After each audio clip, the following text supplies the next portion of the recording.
unconditional love is the quickest highway to unconditional disrespect. Sadia Khan, relationship psychologist, viral content creator, and the voice of hard truths in modern love. How do you tell people to break a relationship? Just imagine your partner doesn't change at all for the rest of your life. Can you accept them for exactly who they are? If the answer is no way, you're just wasting your own time because they're not going to change.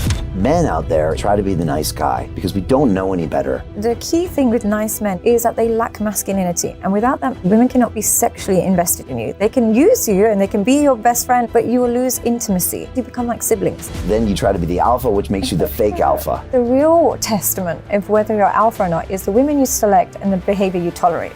Nothing else. There are conditions to my love because my love is good for you and you have to earn it a little bit. The moment they feel that, it brings out a better side in them. I listen to a lot of your stuff, and it's crazy wisdom because you're somehow channeling the truth. I'm actually always right. Can I just say that? I want to say that on screen. I'm always right. And if you don't agree with me, it's because you haven't lived long enough yet. I'm saying this not because I'm making it up. I'm saying it because I'm on the ground. I have an insight that I genuinely believe works. I wouldn't say this if it wasn't true. I actually would happily give this all up. But the problem is, nobody says the things I'm saying. So if I've said something and it triggers you, give it time, you'll see that I'm telling the truth.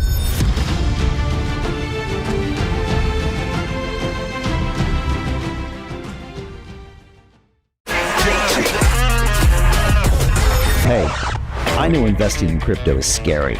It takes a real leap of faith because there are so many scams, rug pulls, and bad actors out there. It's a dangerous business, which is why 95% of people lose all their money. Well, that's why I created the London Real Investment Club, so you can access the hottest deals on the planet and use the crypto bull market to create the generational wealth that you deserve.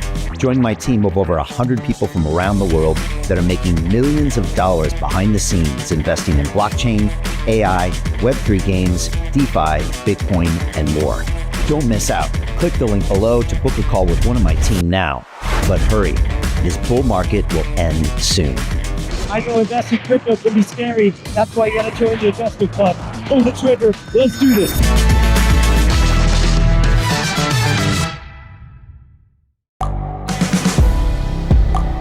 The world is changing. Inspiration is everywhere. It has never been so easy to connect, share, and bring people together. We're learning from others and finding the best in ourselves. Challenging our beliefs. Sharing our vulnerability. Overcoming our fears. Transforming ourselves so we can transform the world. How far can we go? This is London Real. I am Brian Rose. My guest today is...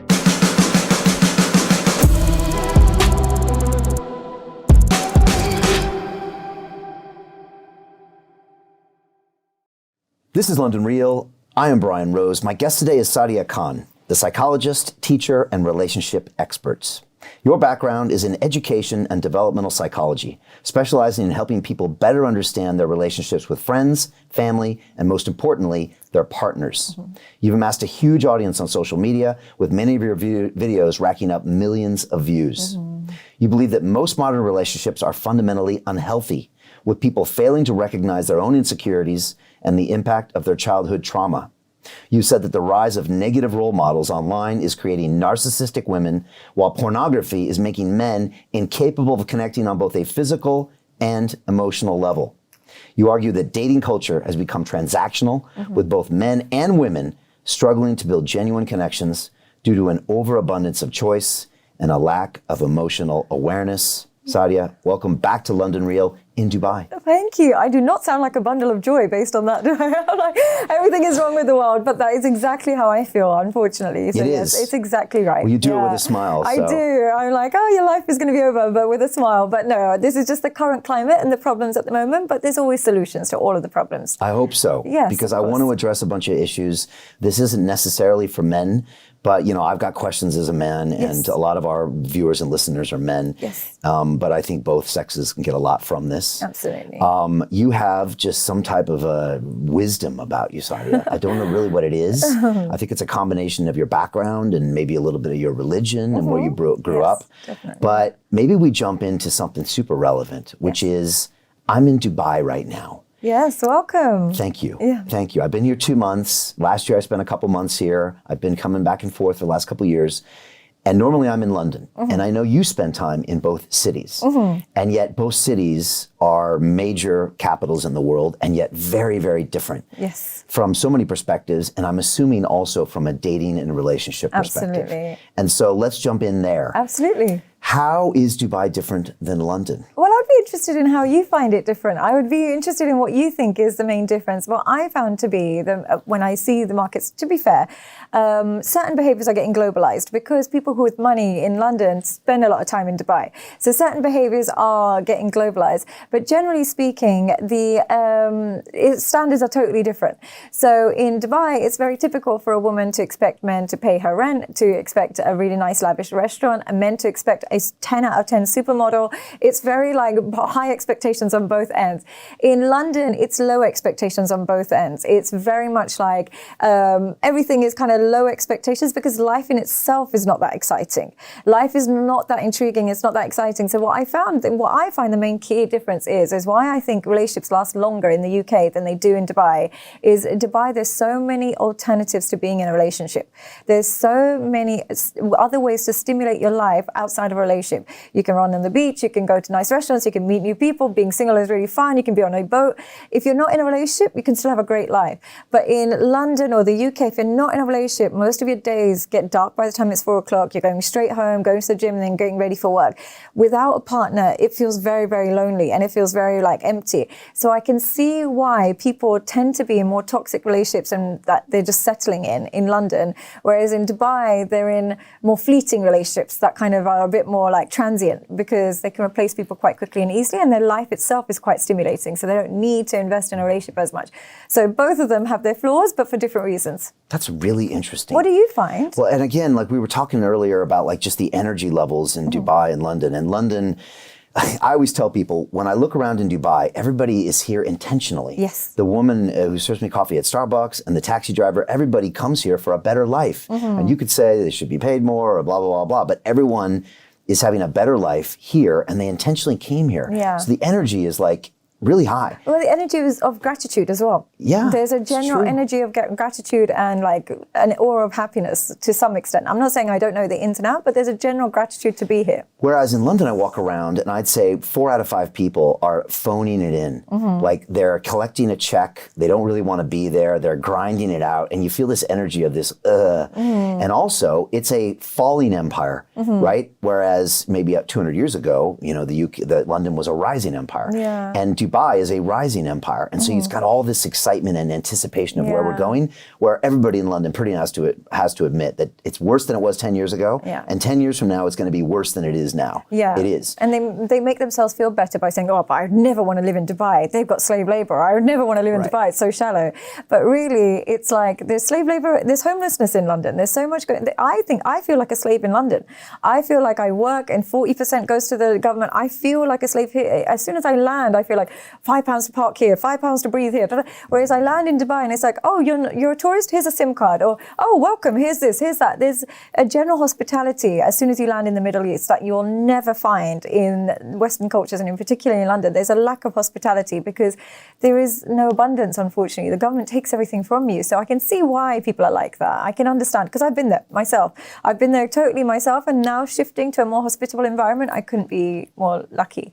Damn, Sadia, you're even wiser than I thought. No, it's true though. You're right, because when you land in London, it feels oppressing. And if you think about it, they're taking 40% of your income and they're delivering you dirty tube stops and an NHS where you can't get an appointment, and homelessness everywhere and bad police. And I still can't accept things like ULEZ and things like these kind of charges where I'm just like, extra taxes.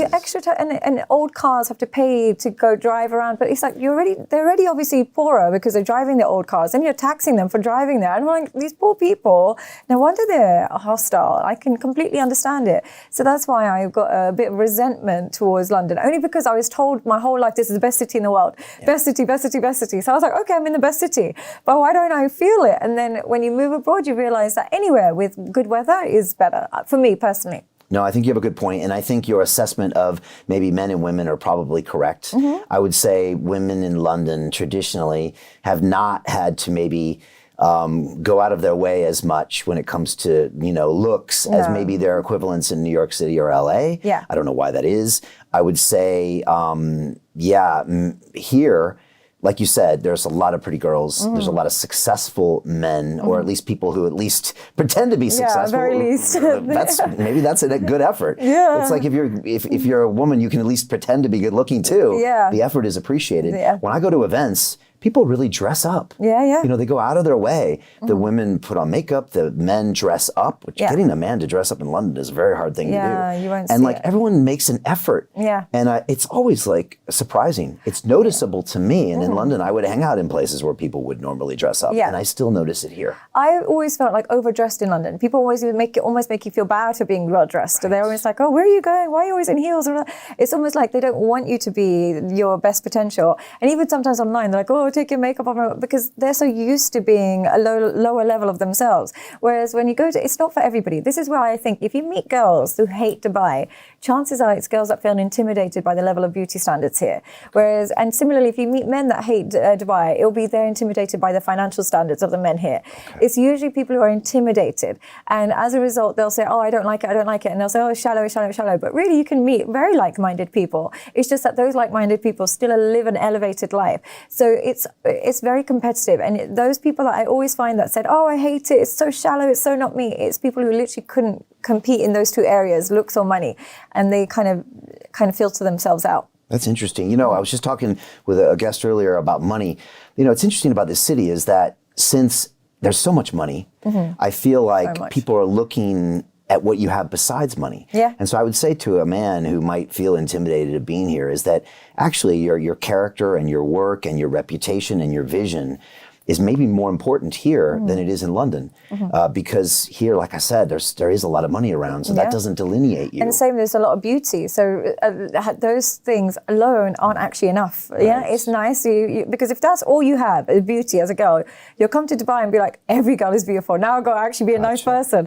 And same thing with men. It's like, if I only have money, it's like, but every man has a lot of money here. So it actually forces you to work on your networking skills, your independent skills, like just other skills if you want to. There is a really shallow side to it. There's a super shallow side to Dubai, which I completely understand. But if you ignore that part and just take the high standards of living, there's nowhere better. It's so counterintuitive, Sadia. Yeah. That a place that from the outside looks like the ultimate in bling and the ultimate, shallow place actually has a lot more depth going on. I find it really deep. I found so many great connections out here. I love the Islamic kind of culture as well here. I know it's kind of disappearing a bit with the influx, but I generally find, like, for me, it's a city that suits my personality really well. Does it suit yours? Yes. Yeah, it's not for everybody, but it definitely suits my personality to a T. I couldn't be happier, and I feel lucky all the time that I live here. And I'm always worried, like, if they ever make me live somewhere else, I don't know where I go. I can't even go on holiday in peace because I'm comparing everything to Dubai. I'm like, Dubai would never do this. Dubai would never do that. So the safety, that everything, I know I could go on. I don't want to bore your viewers, but it really is an incredible city. And we can, as other countries, you can learn a lot from its hospitality if you want to compete with it. Yeah, very much so. I just took my boys to Kenya for the week for safari, and I got to really see a country in Africa and how they live. Yeah. And a lot of those people come here to work. And so you really see a contrast of what they can get at home versus what they could get here or build here. And it's just an amazing jewel kind of. We're very lucky. In the Middle East. I feel lucky to be here too. Yeah, we're very lucky. All right, but let's talk about relationships. Yes. So you have clients, I'm guessing, in both London and Dubai. Yes. And you talked a little bit about these interesting standards, and I think you're right. I mean, there are so many options here that maybe you don't have to have that significant other, whereas in the UK, in your life of toil and darkness, You need somebody to hold on to at the end of the day just to make it through. Yeah, I was so, like, sometimes I'd have clients come to me and there'd been these awful toxic relationships. So they don't even like each other. They genuinely hate each other. They're not even attracted to each other. They have nothing in common and they're fighting to make it work. They won't let go of each other. And I would always have this kind of like, but why? I couldn't understand why. But when I go to London in like December, November, and I look outside the window and it's raining, it's miserable, I'm like, I completely get it. I completely get it. If you don't have a friends and family, even if you do, you don't even visit them that much. Right. So if you're home by yourself and it's dark and miserable, it's almost better to choose the comfort of the chaos than otherwise it's just isolation. So then I had a complete understanding of why they stay in these really unfulfilling relationships. So I think it helps because then I become less judgmental, because I normally would be like, but you can leave, like you can be in a healthy scenario, but the alternatives are so minimal in certain cultures and certain environments that I can understand why people stay. Okay. And so people are looking at that dark day and that rain coming out, and they're in a relationship that they don't really want to be in. How do you tell people to break a relationship? And do you have to say to them, look, there is a way to get into the next relationship? Because I'm guessing a lot of people, especially if they've been in marriages for 10 or 20 years, they think, I'm never going to find someone else. I don't want to go on a dating app. Of course. And how do you walk people through that? Well, here's what I say to them. Just imagine your partner doesn't change at all for the rest of your life. Nothing changes. They're exactly how you met them today. And then say to yourself, can I accept them for who they are rather than begging them to change? The moment you ask yourself that question, can I accept them? Because they're not going to change. Majority of people, even if you look at your own parents, I know my parents my whole life, they haven't changed drastically. Yeah, they're relatively the same people, which I'm glad, like I'm happy that they are. But in terms of their marriage, they haven't changed much. So people don't change. And they think, but what if they go therapy? What if they watch a bunch of your podcasts, whatever? But generally, they'll only change if they meet somebody else who has a different set of standards. Now, what I mean by that is if I'm constantly cheating on my husband, I'm disrespecting him, this, that, and the other, chances are I'll never change with my husband because he's tolerated that. But if I choose another man who's got higher standards, maybe I'll change. But with the same person, it's like starting to work really hard at your job when really you're already like the CEO and you've already been promoted 100 times. Why would you change? But in a new company, you have to show your levels. So that's why I would say in this relationship, can you accept them for exactly who they are? If the answer is no way, then I say stop expecting change and then you have to leave. You're just wasting your own time. But if you can accept who they are, then just accept and stop nagging at them about the things that you don't like. Okay. But radical acceptance will help them realize whether or not they can actually put up with this for the rest of their life. Okay. All right. Got it. Questions about the alpha male versus the nice guy versus the fake alpha male. Oh, the fake alpha males, the ones with podcasts and telling everybody how alpha they are, they're the ones. But the problem with men out there is that I'd say by default, most of us try to be the nice guy. Yeah. Because we don't know any better. And our moms probably taught us to be the nice guy. And we get nervous around the women that are good looking and we just want to be nice, even though that's probably the worst thing to do. And so the next step of that is if you learn some game, then you try to be the alpha, which makes you the fake alpha. Exactly. And then over time, as you improve yourself and become more of a man, maybe you turn into an alpha. Yeah. So how do people negotiate that madness? Well, here's where it starts from, and this is where it's so common in the world that we see it today. In previous generations, men had very, very strict fathers that were quite aggressive and hostile and stuff, and they just accepted that as a norm. Now the generation of men realize that was, or they think that was wrong, right? So if they had that strict, stern father, they hated that. Whereas previous generations has accepted that's how men come. And this is the first time we've got men that hate their fathers raising children. So what ends up happening is they think, I want to be nothing like my dad. My dad was so hostile. He was so aggressive. I want to be like as nice because I saw how mean he was to my mum. They kind of have that mentality because they saw those kind of relationships where the man was the boss and the woman was kind of a bit more submissive. And they're like, that's wrong because that's what they've been taught. That's wrong. So they were like, I want to be so nice. I want to be the opposite of my dad is a mantra of every nice guy. My dad taught me everything not to be. So they follow the instructions of their mothers. What do mothers teach you? Don't argue. Don't stand up for yourself. Don't just listen. Just be a obedient, just listen to me and feel sorry for me. That's what mothers teach their kids, feel sorry for me.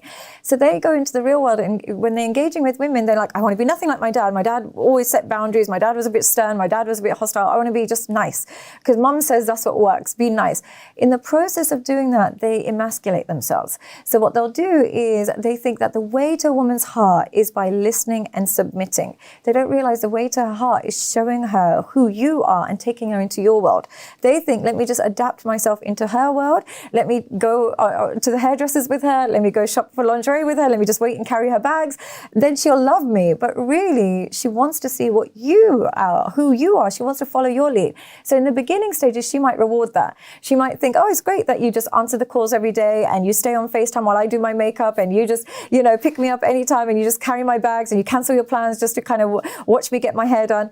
Later, she will miss the fact that you don't have an identity. And she'll miss the fact that you don't have that masculinity, and she will start to get more and more disrespectful. So it doesn't work being submissive to women. I'm not saying being hostile and being mean works, but what works really well is knowing your own identity and taking her into your world. How do you get out of a rat race? How do you create wealth not only for yourself, but also for the generations to come after? I am absolutely amazed with the quality of companies that we're getting exposure to. We go on to Zoom calls with the innovators and the folks who are building new applications in metaverse, blockchain, artificial intelligence, decentralized finance. What's going on, everybody? Thumbs up if you can see me. We are focusing on early stage investment. And the quality of people that we're getting exposure to, whether it be Dan Tapiero with 1RT, Jason Ma from Open, Yatsu from Animoca. It's been a phenomenal experience thus far. It has far exceeded my expectations. We are focusing on cutting edge technologies. I view it now as the best investment I've ever made. The upside I view is unlimited. And as a retail investor, I would never get this exposure anywhere else outside of Investment Club. See you in the Investment Club. But your world is one that is positive. It's not one that's harsh, critical, mean, or it's not this hostile kind of alpha male. It's a wonderful world, but she's welcome to it, but you're not going to contort your identity to impress her. Instead, it's just, I've got an impressive life, you can join me. But it's not, I'm going to drop everything and submit to you because you're so beautiful. And it's keeping that identity men find really difficult in this generation. And I don't blame them, by the way. Because so many times I'm like, well, just tell her that this is unacceptable. Or just tell her that why should you accept that she, keeps posting horrible pictures on Instagram. Well, not horrible, well, like really, pictures on Instagram and keeps talking to her ex. Why don't you just tell her? And he's like, but in America, if you do that, no woman will ever accept you. She'll say you're toxic. She'll tell all her friends that you're toxic. Literally, no woman accepts masculinity. I've got no choice. And I thought they were exaggerating, but after I worked with a couple, I realized that they don't actually allow him to even have boundaries. He'll have no chance with women. So is that true, or is it just what they're telling me? I mean, that can't be true. That can't be true. No, that can't be true because, there are men like that. Yeah. Now, in America is a whole nother version. Maybe America is in an even more extreme version of London. Mm-hmm. And it's changing now a little bit, but it went very far, wokeness and all the weirdness. But maybe they'll say that they don't want that, but deep down inside, they want someone with boundaries and structure. And I know that based on how many women complain about how narcissistic their exes were. If they all liked nice, sweet guys, why is every woman talking about a narcissistic ex? So they're obviously dating men that are more narcissistic, or men with some kind of boundaries, or men with the ability to leave or have alternatives. So they're flocking to narcissistic men, and they're almost waiting for the narcissist to leave them and then complain about him and then post about him and then say how horrible he is. So they obviously do have an inclination towards men. And I think this is what's happened is because it's men have either come in two forms in America or in Western world. They either come too nice or too narcissistic. They haven't found the balance. And if they got a choice between a nice guy and a narcissist, they'll choose a narcissist all day, every day, 100 times over than the nice guy. And they don't admit that, but that's what they will choose. This narcissist term, I have a real problem with. Me too. I just don't like it because it usually means someone that just you don't like or something bad went wrong with them. It's like there's that famous phrase, an alcoholic is someone who drinks as much as you do that you don't like. Literally. And so it feels like that term is just thrown out for something that went wrong. Yeah. But like, I don't even trust anyone that says that word anymore because it feels like you're just projecting all the blame on someone else. And you know what? It was so interesting. I have clients all the time, therapy clients. As soon as they they say, my ex is a narcissist, I know they're the narcissist. I know instantly that they're the narcissist, but they've just got a different form of narcissism. Their form of narcissism is becoming an excessive victim. So they'll say, he was a narcissist. Why was he a narcissist? Well, he used to cheat on me all the time, and then I used to catch him, and then I used to, I still wanted to, I then got pregnant. I didn't tell him I was pregnant, and then I cancelled the pregnancy. And it's like, but he showed you everything. You still wanted to be with him. You still wanted to marry him. You still thought he was going to change. And now he's a narcissist because he won't change, even though he showed you everything. You like being a victim. You enjoy it. You like saying breadcrumbing. He was then doing, these buzzwords. What is breadcrumbing? A narcissist keyword. It just means giving girls a little bit of attention, but not full attention. So to keep her. So maybe he'll ghost her for a week and then give her a message, and she'll be like, oh, look, he's breadcrumbing me. But you're the idiot for responding. Like, exactly. Take some ownership. Like, no one can breadcrumb somebody who doesn't accept crumbs. It's only for those people who are begging for crumbs that accept breadcrumbing, but they don't want that conversation. They like to create this, but what if he's a covert narcissist? Or what if he's an overt? This terminology is so embarrassing to hear adults describe other adults as narcissists rather than just saying, you know what, at that time I just had low self-esteem. I just accept anything at that time. I was an idiot. Or at that time I was just super lonely. And we've all been there. At that time I was super lonely. I just accepted it. I know it's my own fault. I knew he was full of shit. And I knew he used to do this before. And he told me he cheated on an ex as well. My own fault. What can you do? We learn. That's self-awareness, but narcissism and the other is so childish. And to see that people have created a whole army of followers online simply by using that term is insane to me. But what can you do? Yeah, I used to have a red flag when I'd interview people and someone would say, oh, I got screwed over by this person, or I got messed out of a business deal. Yeah. And that was always a red flag. Because it's like, really? Mm-hmm. You're not going to take some ownership over that? Every time I've lost money, it's been my fault. Because I trust, yes, of course, people can scam and this, that, and the other. But me, I was stupid at that point. I'm 100%, I was stupid. Or even if I've been hurt by somebody, it's something in me. But I also don't think there's anything wrong in getting things wrong in life. It's okay to accept that. At that time that I was dating a narcissist, maybe I was a bit overweight. I didn't really like how I looked. So I accepted a bit of attention from somebody who was wrong for me. Or maybe at that time I was out of a job. I didn't really like my life. So I just needed some company and I accepted this terrible person. No problem. But to blame it entirely on them and not on your engaging with that kind of behavior is so childish. Okay, so we don't want to be the nice guy because sooner or later she's not going to respect you. And that comes from deep down, physical level, subconscious level. She ultimately is looking for someone who can protect. She will desexualize you. That's the key. Yeah, that's the key. You can be as nice as possible, but if you become the nice guy, you get desexualized.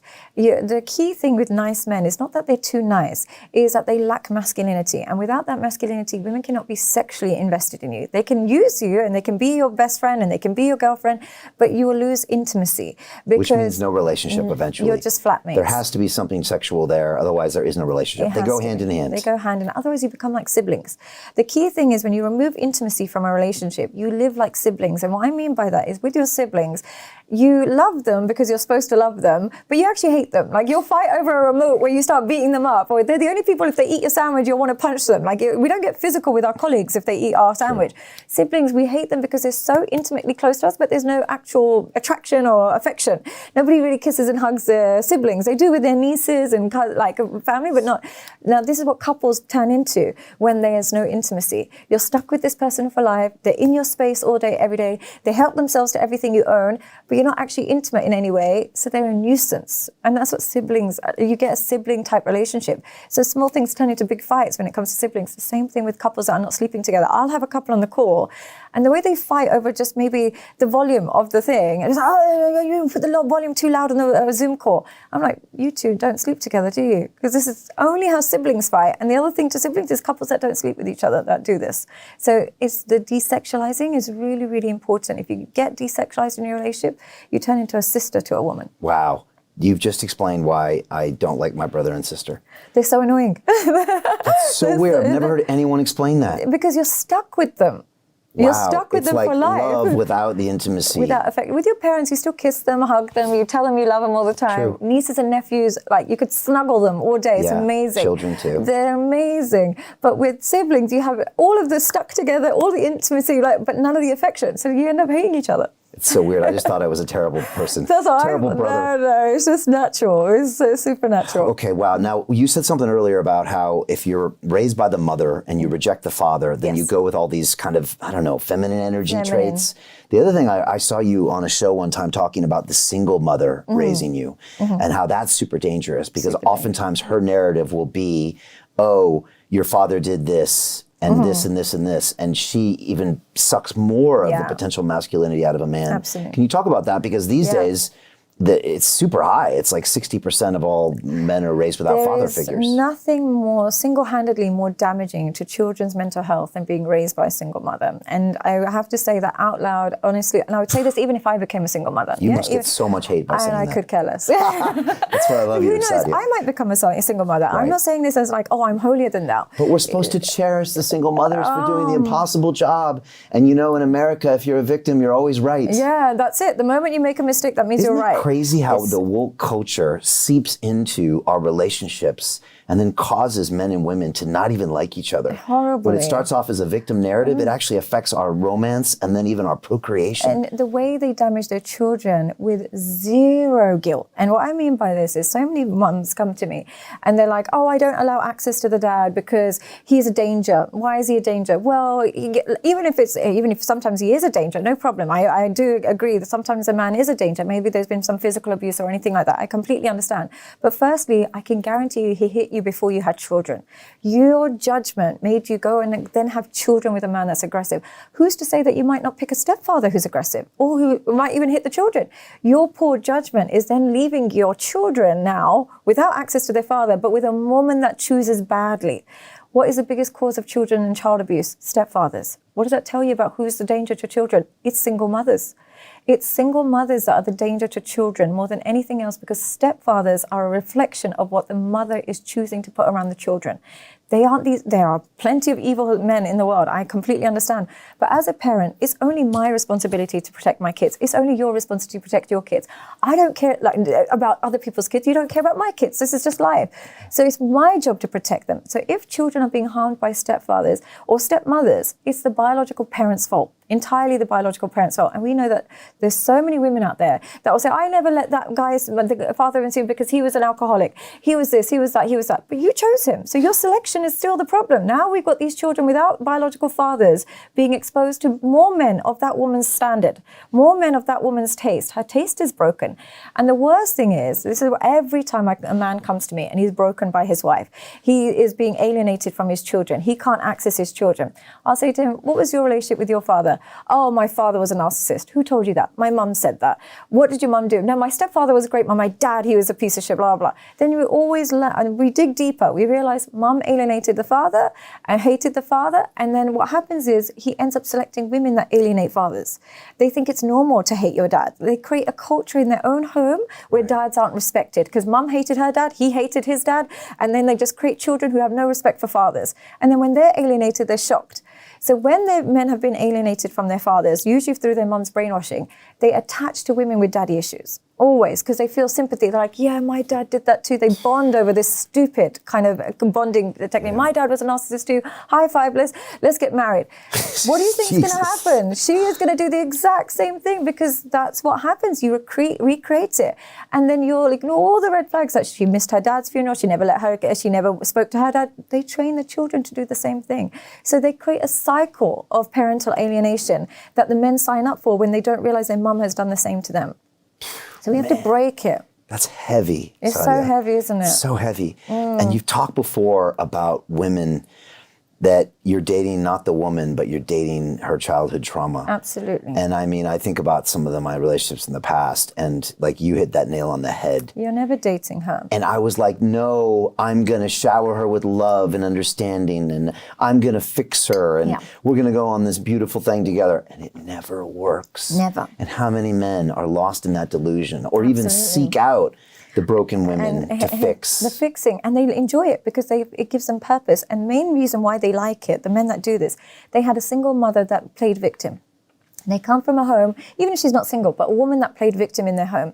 She always had to protect her, felt like a savior, felt like a hero, because she would always rely on him protecting. And then what he would do is be like, who do I find to fix? Because that's how love should look. It should look like, this is how women love you. That's how mothers love you. It's not how women love you. That's how women abuse you. But he would say, okay, who do I need to fix? Oh, you've got an abusive dad? Oh, you've got an alcoholic parent? Oh, you grew up with child abuse? Okay, perfect.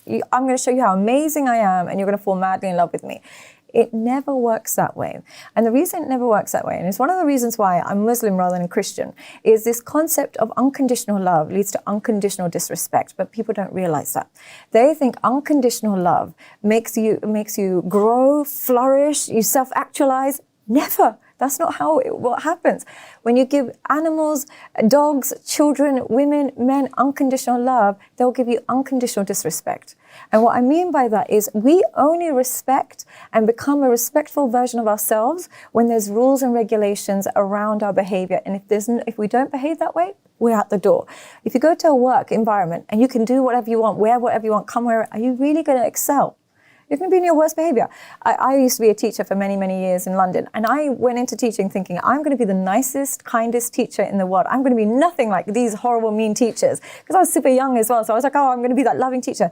They turn on you immediately because they want regulations. Human beings, partners are exactly the same. Unconditional love is the quickest highway to unconditional disrespect. What unconditional love suggests to the person is, you can treat me however you want, you can act as brazen as you want, you can disrespect me as much, and I'll still be here. Right. How can we respect somebody without a skeleton, without something actually holding them up together? Because we're like, okay, then I'm just going to go sleep around and I'll come back to you in 5 years, or I'm going to go use your money and I'll come back to you in a couple of years. I don't have a fear you're going anywhere. There's no deal breakers in you. But the person that says, I love you, you'll have a great life with me, but I'm not going to tolerate this behavior. There are conditions to my love because my love is good for you. And you have to earn it a little bit. The moment they feel that, it brings out a better side in them. So I would say even in parenting, everything, look, I only have a nephew, I don't have a parent. I love my nephew absolutely to death. This is the closest to unconditional love I've got. But I would hope that I wouldn't be that parent that's like, oh, you shut up a school, don't worry, I still love you. I'd be like, what's going on here? Like, there are risk factors. And this unconditional love, I just think is so damaging to children, women, men, everybody. It's damaging. And that's a Christian concept. Turn the other cheek. That's why I would never be Christian. Never. Okay. And I know that sounds really bad because sometimes I'll get people saying, you should be Christian, it's unconditional love. I want rules and regulations. My favorite thing about being a Muslim woman is haram and halal. I love knowing that. That's haram, no bacon, no problem. You know, I know there's alcohol, you're not allowed to touch it. There's no like, oh, you can sip it on certain. No, you're not allowed to touch it. There's zero-sum game with that. No. Because I'm such a regulated person, I need that. If you give me a grey area, I will just ruin myself. It's the same with my food. I need to know I need to be 62 kg. If I get to, you can be between 62 and 72, I'm going 72. I'm going all the way to the end because I don't like grey. I don't bring out the best in me. Right. So that's why I like conditions, because through conditions I gain self-respect.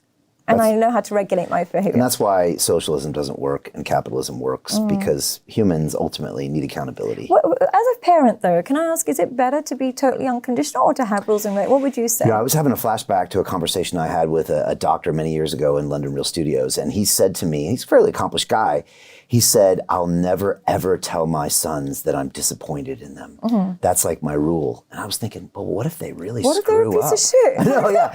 I'm like, what if they screw up? Yeah. Like, I think they need to know that. And I was surprised by that. And maybe that was an Americanism thing. No, it's an Americanism thing. Because look, one of the things my husband always comments on is like, how come you're still scared of your dad? Like, how come you're still worried about your, like, getting home by 10 p.m. or 11 p.m. because dad's going to get upset? Or how come you're scared of him? You're a grown woman. Why are you scared of your dad?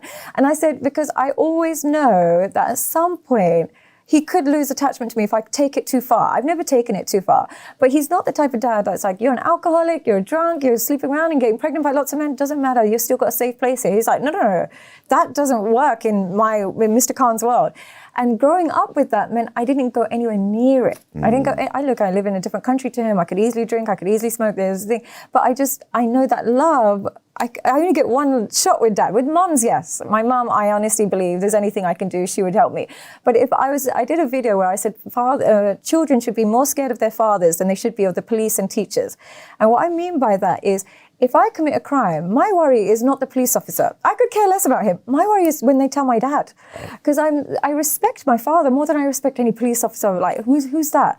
Or like even the teachers, I couldn't care less what the teachers thought. I'd be like, if they tell my dad's going to kill me. That regulated kind of behavior meant I didn't step on police toes. They're last of my priorities, where if I felt like I could do whatever I want, whenever I want, and my mom and dad are still going to love me, or my husband's still going to love me regardless, I'm going to do whatever I want. And I don't want to be a person that does whatever they want. I want a person that knows that the people I love and respect have boundaries, because it brings out the better side of me.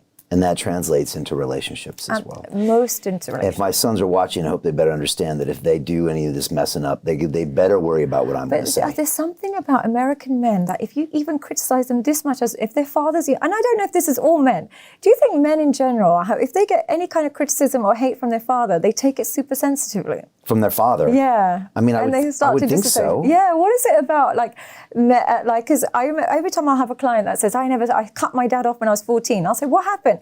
He's like, well, I was mopping the floor left to right. And he said, no, you have to do right to left. And he's just so controlling. I'm like, is that a reason to cut? But then I realized it's the brainwashing with the mother. It's the cultural It's the cultural thing where any kind of criticism is just like not accepted at all. Is that a common thing amongst men? It's interesting because I've interviewed some older men on my show, and one of them is super famous. He's in his 80s, and he's a high performance coach with the Castle in Scotland, and we dress very similar. And he used to say that like his dad once in his whole life said, "I love you, son." And that basically his whole life was spent trying to be good enough for his dad. Okay, these are the old school relationships that maybe happened in the 40s and 50s and 60s. And like, and he hit him. Okay, and I think you made some comments about that. We should get into that too. And so, look, on one hand, you say that and say, okay, does it have to be that way? But you can also see it does create young men with boundaries and aspirations. Now, I can't imagine not telling my boys that I love them, because I do love them. I love my but at the same time, I want to raise men and strong men, and certain behavior is not okay with me. But like, I can kind of see how that old school way of raising kids, which probably happened for the last few hundred years, of super stern. Peter Thiel took $500,000 and turned it into $1 billion using the exact same techniques we're using inside the investment club. He met a CEO, his name was Zuckerberg. He pitched him the deal, and he said, okay, I'll give you $500,000. Mark went public and sold the shares to people like you. Well, what happened to Peter? Well, he exited and got a 2,300x return. The wealthy invest in early stage companies, folks. The public markets are for suckers. It's a rigged game. By the way, this happens in crypto as well. It's called pre-sale tokens. This is Solana. Does anybody know this chain? They sold pre-sale tokens for 4 cents, and you can see the date on there, April 5th, 2018. Look at Solana today, folks. That thing's up over 1,000x. The media and Wall Street and all these hype people get you to buy the top. Meanwhile, they put their clients in at the bottom, and they use you for liquidity to make their clients rich. You can play this same game. You just have to have the financial education and the deal flow. That's it. No one's going to tell me how to raise my kids, whereas these days everyone's going to tell you. The schools are going to tell you. The governments. I can see how that has benefits. Yeah, it has huge benefits, because remember, teachers even used to hit kids back then. I know. Nuns and all that stuff. They used to hit, so it wasn't just like your evil dad. It'd be everybody. It was a culture. I mean, I don't actually agree with hitting kids, only because I prefer parenting where your consequences are enough, where they don't need hitting. And I also think they're baby. I don't know. For me, I find it hard, the idea of hitting. Did you make a video recently about hitting your kids? I don't think I have yet, should I? Yeah, maybe you should. I should. I personally don't think you need to, but I'm not the type, because I got hit as a child, to think hitting means abuse. At the same time, I don't think a hit means abuse. I just don't think you should. I don't think you need to. But it doesn't constitute as abuse, because sometimes that's the only discipline they knew back then. And I just think that what's happened is men were always designed, evolutionary-wise, to just get the food for the kids. That's it, food and shelter. They weren't actually kissing, hugging, nurturing, or anything. This is a new phenomenon. So some men they're not used to it. They're not actually programmed for this. This wasn't their tools for survival. So what's happened with a lot of men in this generation is they expect their fathers to just be a male version of a mother. They just expect to be raised by lesbians, 2 women basically. They want their father to be just as affectionate as their mum was, just as unconditional as their mum was, just as everything their mum was. They want their father. They don't realize that the structure that the father brings is through his kind of slightly more more conditional standards, high standards, more discipline. That's how you get the best out of children. But they just want 2 mums nowadays. And that's why I think it's dangerous for men to have this mentality that fathers should act like mothers. Yeah, I agree with what you're saying with most of that. One of my mentors says, spare the rod, spoil the child. He's a big fan of that. I agree with you. I don't think you need to hit kids. Yeah. And also, I think in a weird way, it shows that you have less power. It just like if you swear, whenever you see someone swearing when they're yelling, they use it because they don't have enough power with their normal words. So it's actually a tell that they don't have the power. They don't have the power because you're not respecting them. Yeah. So I agree. I think you don't need to do that if you're doing everything else right. But that means you got to have your own game set up so they respect you. And consequences to actions. And consequences. And then maybe they're looking at you thinking, I don't respect Dad because look at him. He's a slob. He's a mess, and he doesn't even respect his own discipline. Why should I respect his? And sometimes, as a father, does it get undermined by mothers, or like the other way around? Can fathers undermine mothers? Because I think that's the key. Having wives who understand that the version of love fathers give is different to theirs. It doesn't all have to be exactly the same, as long as the child still gets the boundaries he needs. But a lot of women can sometimes undermine the father's version of love by saying it's toxic or saying it's abusive, when really it's just masculine. But I think it's hard these days because the whole wave of probably a lot of the American-based woke culture is permeating everyone. And so I think now the mothers are a bit quicker to say, oh, that way of father parenting isn't right, and we need to unconditionally love, we need to do all that. Whereas I try to step back, and when the mother isn't saying what I think is necessary, I try to think, okay, that's feminine energy. They need some of that. And then this is my masculine energy, and I'm going to give them a dose of that. Now, of course, since I'm in my own reality, I can't see my flaws. But I would say that sometimes... But your kids are great. Sometimes my way, mom is not agree with my way. And my way is the cold reality of life. Now, I have a stepdaughter. She's amazing. She's 20 years old. But I've been telling her for 10 years, when you're 18, I'm throwing you out of the goddamn house. That's it. I don't care. You're not coming back, so you better get your shit together. I've also told her even recently, nobody cares.